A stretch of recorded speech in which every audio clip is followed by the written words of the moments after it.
Audiobook Academy Biography presents Mark Twain. Samuel Clemens, better known as Mark Twain, was an author, adventurer, and social commentator who wrote the books Tom Sawyer and Huckleberry Finn.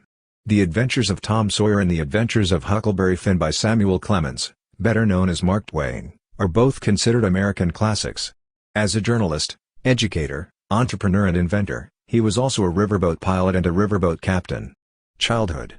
In Florida, Missouri, Samuel Langhorne Clemens was born to John and Jane Clemens on November 30, 1835, the sixth child of the Clemens family.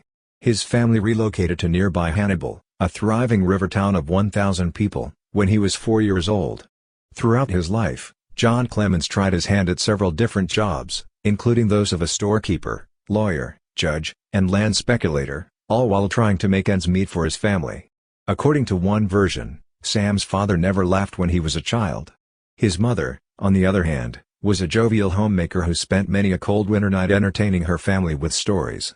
When John died suddenly in 1847, she took over as head of the household. As Twain's biographer, Everett Emerson, noted, the Clemens family became nearly bankrupt and were driven into years of economic hardship, a circumstance that would impact his career. In Hannibal. Until the age of 17, Mark Twain lived in Hannibal, Missouri. There were many advantages to growing up in this Mississippi River town. A library, circuses, minstrel shows, revivalists, and blacksmiths and tanners were only some of the attractions in the town. Twain saw a lot of death as a child. He was 9 years old when a local man murdered a cattle rancher. He was 10 years old when an enslaved person died after being pounded with an iron by a white overseer. Many of Twain's imaginary locations, like his St. Petersburg and Tom Sawyer and Huckleberry Finn, were based on Hannibal's experiences. On the one hand, they are sunny and exuberant, but on the other, they are venomous nests of cruelty, poverty, inebriation, loneliness, and depressing boredom, all of which Twain experienced as a youngster. A few years after graduating from high school at age 12, Sam obtained work as an apprentice printer at the Hannibal Courier, which paid for his education in the form of an allowance. The Hannibal Western Union, a small newspaper founded by his brother Orion, hired him in 1851 when he was just 15 years old as a printer and sometimes writer and editor. Steamboat. Then, in 1857, at the age of 21, Mark Twain realized a lifelong ambition. He began training to be a steamboat captain on the Mississippi. By 1859, he had obtained his riverboat pilot's license and was working regularly on the Mississippi River's shoals and channels. Unlike today's airline pilots, Twain cherished his job because it was interesting, lucrative and high status. It was only in 1861 that his service was cut short by the Civil War, which halted much civilian business on the Mississippi. As the Civil War began, the people of Missouri were bitterly divided between the Union and the Confederacy. However, Twain elected to join the Confederate Army in June 1861, serving for just 2 weeks until his volunteer battalion disbanded. Then he began to question, where would he find a future for himself? How could he get both excitement and money from the same place? His reply: the vast expanses of the American West. Going to the West. A stagecoach took Twain to Nevada and California in July of 1861, where he would spend the next 5 years. A silver and gold prospector at first, he believed he would save his impoverished family and become the most well-dressed gentleman of San Francisco's Virginia City. By 1862, he was broke and looking for a steady employment, and nothing worked out. The Virginia City Territorial Enterprise hired Twain as a reporter in September, and he quickly became a familiar face in the newsroom. Throughout his career he published a variety of articles, editorials and sketches under the pseudonym Mark Twain, which was steamboat slang for 12 feet of water. Twain rose to prominence as a novelist and short story writer in the United States. When it came to writing, he developed a distinct style, pleasant, sarcastic and often sardonic. When his story Jim Smiley and His Jumping Frog, depicting life in a mining camp, appeared in newspapers and magazines across the country in 1865, he received his big break. The story later appeared under various titles. Innocence Abroad. During a 5-month Mediterranean tour in 1867, he wrote hilariously about the sights for American newspapers, with the goal of producing a book out of the experience. In 1869, The Innocence Abroad was published, and it quickly became a bestseller across the country. As a 34-year-old journalist and traveler, he was one of the most popular and well-known writers in the United States. Relationship with Olivia Langdon. As an outsider from the Western world, Twain was self-conscious.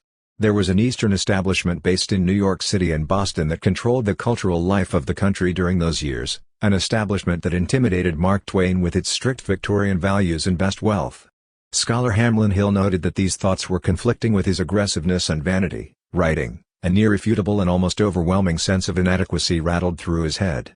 The respectable regard of a lofty Eastern civilization was Twain's earnest desire, as was the ability to financially support his mother.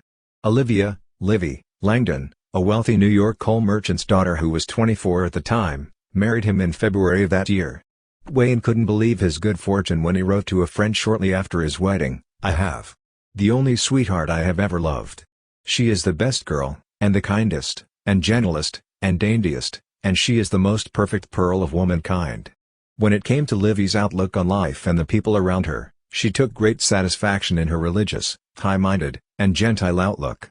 A simple humorist like Twain, he imagined she could fix him. The couple made Buffalo their home and went on to have 4 children. Works of Mark Twain. Fortunately, Twain's low-minded Western voice occasionally broke through. Tom Sawyer's Adventures. A sequel to Tom Sawyer, The Adventures of Huckleberry Finn, was written immediately after its publication in 1876. Twain, according to biographer Everett Emerson, was released from the inhibitions of the civilization he had chosen to accept by writing this book. Adventures of Huckleberry Finn. In 1935, Ernest Hemingway remarked, "All modern American literature comes from one book by Twain called Huckleberry Finn," ignoring Herman Melville and others, but making an important point nonetheless. Specifically, Hemingway was referring to Twain's masterpiece, which for the first time in American literature employed the vivid, raw, and not so respectable voice of the ordinary folk. Twain often put Huck Finn on the back burner while he worked on it for years. In 1881, he published The Prince and the Pauper, a novel that was enthusiastically approved by his aristocratic family and friends. Life on the Mississippi. It was in 1883 that he published Life on the Mississippi, a fascinating but safe trip guide. Livy's reaction to the publication of Huck Finn in 1884 was frosty. When Twain set out to accomplish his primary goal of making money, both business and writing were of equal importance to him. He achieved success as a book publisher in 1885 with the publication of the best-selling memoirs of the recently deceased former President Ulysses S. Grant. Although he spent a lot of time and money on this and other business initiatives, he didn't get the results he had expected. After a while, his publishing firm fell bankrupt. A Connecticut Yankee in King Arthur's court. When he was struggling financially, Twain's state of mind took a turn for the worse. Thereby they made him more cynical, leading him to believe that life is a cosmic joke played by a chuckling god. Angst may have stemmed from his resentment that he had not given full attention to his deepest creative instincts, which stemmed from his childhood in Missouri. When Mark Twain published his science fiction/historical novel A Connecticut Yankee in King Arthur's Court in 1889, it was the first time he had written about medieval England. When he published The Tragedy of Pudd'nhead Wilson in 1894, it was widely regarded as a bitter novel. The Study of Joan of Arc was just one of several works he penned, including stories, essays, and other non-fiction. Late works like The Chronicle of Young Satan, which he left unfinished, are nevertheless highly regarded by fans today. He received honorary doctorates from Oxford and Yale during his final 15 years of public life. When he was alive, he was widely regarded as one of the most famous Americans of the late 19th century.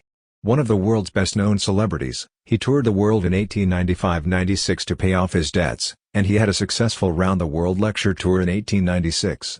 Disputes in the family. Those years were filled with honors, but they were also filled with heartache.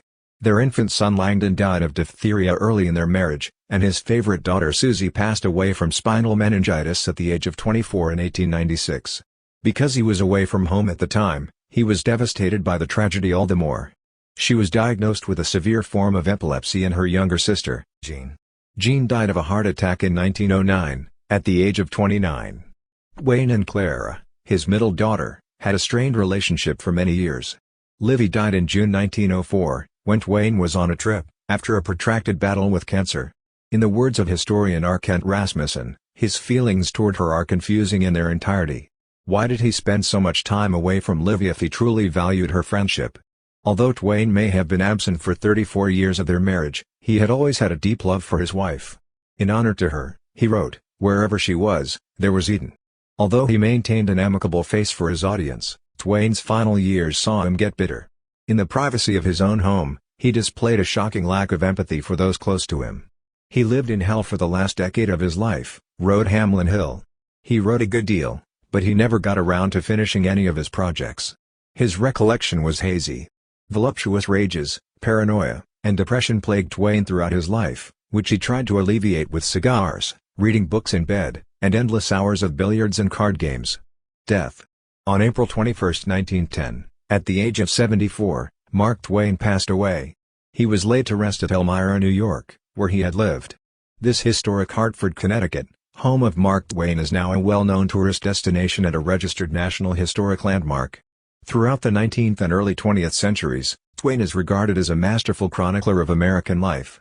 When it came to his stories about the likes of Sawyer, Finn, and the Mississippi, Mark Twain was a master storyteller who was always looking for the truth. Thank you for listening in Audiobook Academy. Don't forget to subscribe and smash that like button for more content like this. See you in next video.